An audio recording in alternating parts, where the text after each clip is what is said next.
सुप्रभात। तीरथ जाए एक फल, साधु मिले फल चार।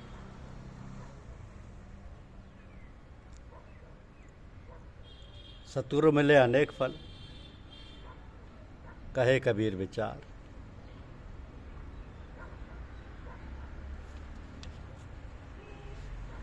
तो साधु मिले ये सब टले, काल जाल जम चोट। शीश नवावत ढह पड़े अगपापन की पोट। संत न छोड़े संतई, कोटक मिले असंत। मलय भभंगम बेदिया, शीतलता न तदंत। साधु जन सब में रमे, दुख न काहू दे। अपने मति गाड़े रहे साधुन का मतिए।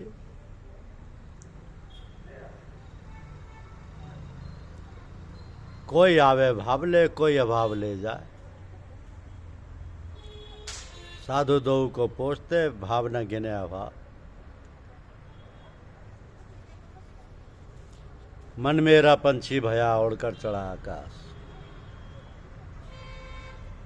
गगन मंडल खाली पड़ा, साहब संतों पास। नहीं शीतल है चंद्रमा, हिम नहीं शीतल हो।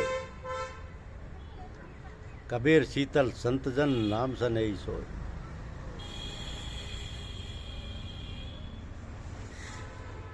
साध मिले साहब मिले, अंतर रही न रेख।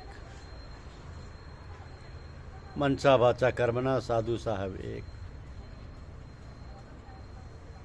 जाते न पूछो साधु की, पूछ लीजिए क्या।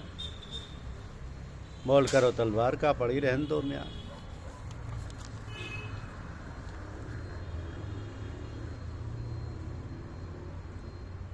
सदा रहे संतोष में, धर्म आप दृढ़ धार।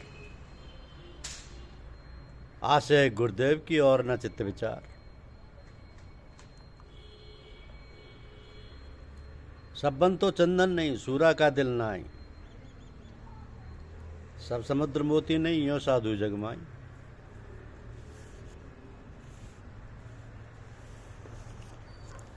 रबे को तेज घटे नहीं, जो घन जुड़े घमंड। साधु वचन पलटे नहीं, पलट जाए ब्रह्मंड। साधु का हवन कठिन है, जो लंबी पेड़ खजूर। चढ़े तो चाखे प्रेम रस, गिरे तो चकनाचूर।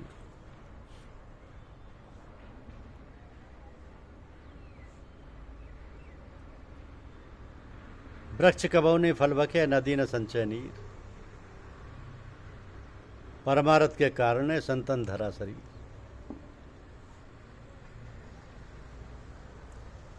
साधु साधु सब ही बड़े, अपनी अपनी ठौर।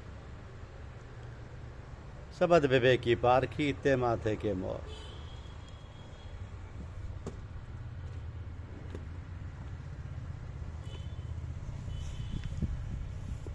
दुनिया में कोई भी कार्य अकारण नहीं होता,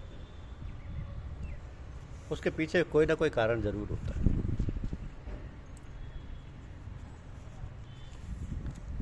कोई ना कोई कारण जरूर होता है।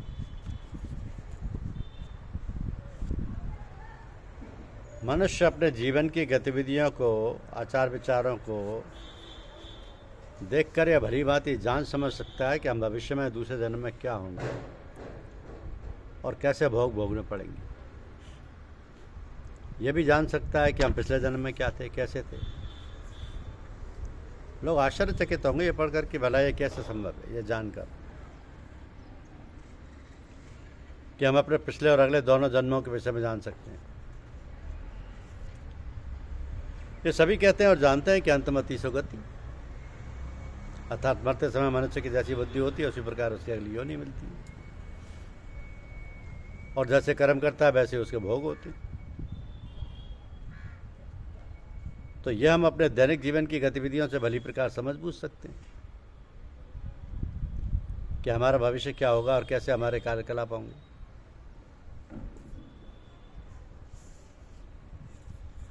कहा जाता है कि जिस स्त्री के साथ विवाह होता है वो स्त्री भी पत्नी रूप में हमारे कर्मों का फल है। और तो जैसी भी पत्नी हो उसके साथ निर्वाह करना ही पुरुष का कर्तव्य अथवा धर्म हो जाता है। इसके भी अनेक उदाहरण हैं। मनुष्य जीवन स्त्री और पुरुष से पूर्णता को प्राप्त कर लेता है। देखा जाता है कि धार्मिक पुस्तकों में भी लिखा है कि जब कोई धार्मिक कार्य होता है तो स्त्री पुरुष गांठ बांध कर बैठते हैं।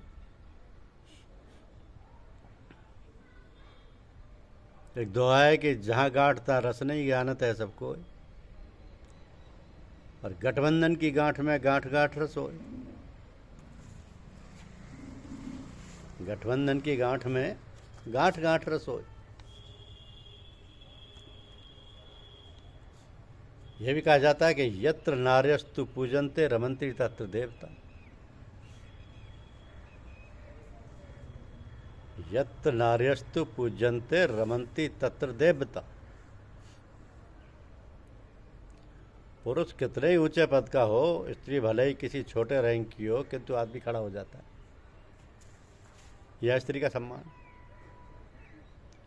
बात बड़ी सीधी और स्पष्ट है कि स्त्री जाति कोई मात्र संज्ञा है। स्त्री से ही बच्चे पैदा होते हैं। स्त्री कितना कष्ट और विपत्ति सह के संतानोत्पत्ति करती है, और फिर संतान का लालन पालन पालन इत्यादि। महान है उसकी सहन शक्ति और कार्यशैली। इन्हीं कारणों से उसको इतना मान सम्मान दिया जाता है। अब स्त्री पुरुष के साथ मिलजुल कर प्रेम के साथ जीवन व्यतीत करने में ही जीवन की गरिमा है और उसका महत्व है।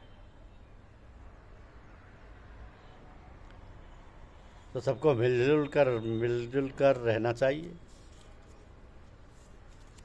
और मिलजुल कर ही जीवन के उद्देश्य को प्राप्त करना चाहिए।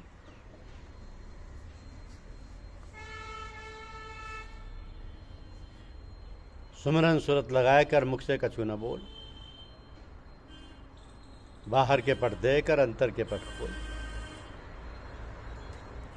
जो मैं हूं वही तू है, तो किस लिए पर्दा है कि जो तू है वही मैं हूं। ईश्वर से पर्दा किस बात का है? जब मनुष्य हिम्मत करता है तो हमें ये काम करना ही है, तो भगवान की दया कृपा करते हैं। भगवान उसी प्रकार साधना की व्यवस्था कर देते हैं। भगवत कृपा से सबका बेड़ा पार हो जाता है। धन्यवाद। यूट्यूब चैनल को लाइक और सब्सक्राइब अवश्य कीजिए। शुक्रिया।